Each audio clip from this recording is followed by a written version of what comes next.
New Orleans is the influence. Just like anything else you ask me, if I feel like I'm ahead of my time and I give you an answer, well, I've only loved artists like this. Well, I come from New Orleans, born and raised, right?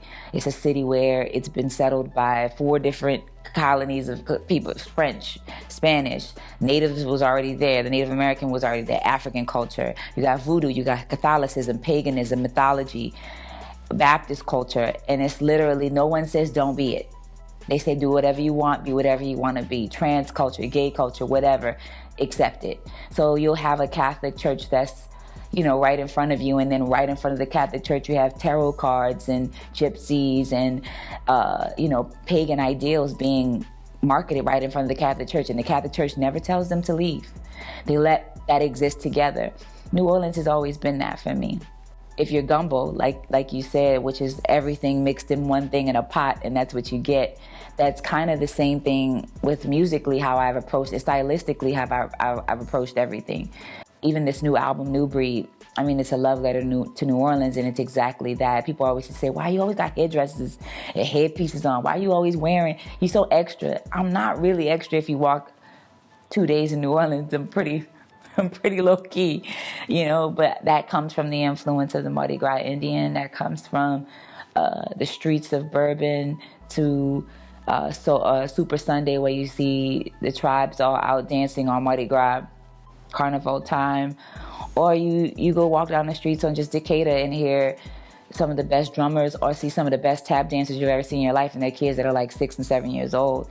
That's just the way of our people, and that is kind of rubbed off on me musically, in fashion, and even just in choice in life. Like, I refuse to be told that I can't do something, because I literally lived through homelessness. I've literally lived through things where a city was completely forgotten about. We were a black city that no one cared about. We had a traumatic experience and no one helped us. So we helped ourselves. And in the midst of those things, we dance.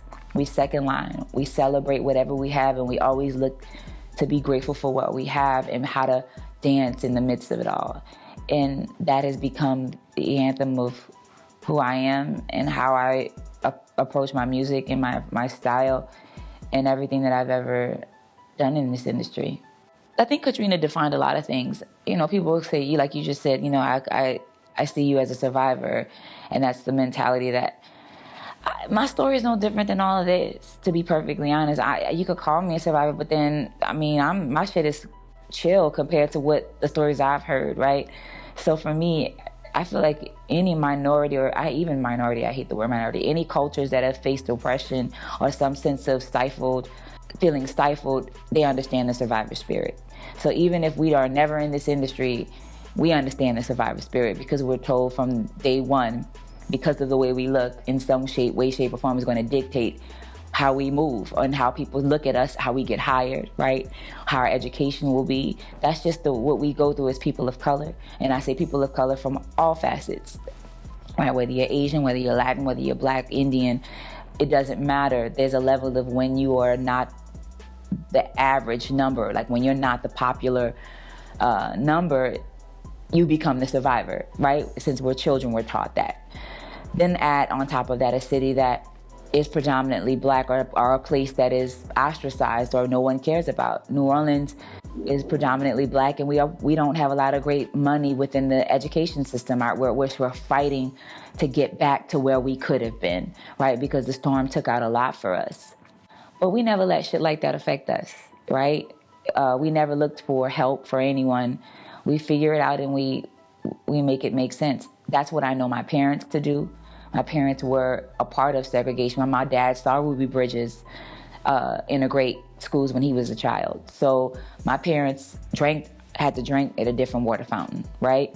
So I'm the first generation that understands the freedom of actually integrating with white people, right? My parents didn't have that pleasure. They had to go through that process. So survivor is all I've ever known.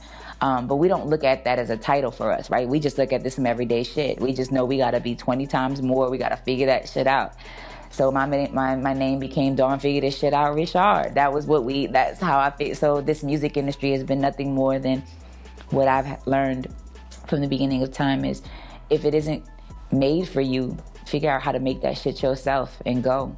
And so that's what I've done with my career. That's what I've done with the fact that when we lost our home, we lost my grandfather, we lost a few people, my grandmother. We figured out how to make it make sense. And when it was time and we were able, we went back. And my mom and dad went back home to New Orleans. And I was like, thank you. It only took you 10 years. You know, and so now they're back home, and it brought back feelings. It brought back all the things that I wish I could have said had Katrina not happened. Had Katrina never happened, I would still have been living in New Orleans all through Danity Kane, all through Dirty Money. I would have been able to come back to my home and be with the musicians and the people. And I think this essence of New Breed would have been out earlier. But because I wasn't able to do that, and we were homeless, I didn't get an opportunity to really tell the story that I wanted to tell. So when my parents came back 2 years ago, they decided to move back. All of it came back, and I was like, oh wait, there's a story I didn't tell here. I've got to tell it. So I started to build New Breed.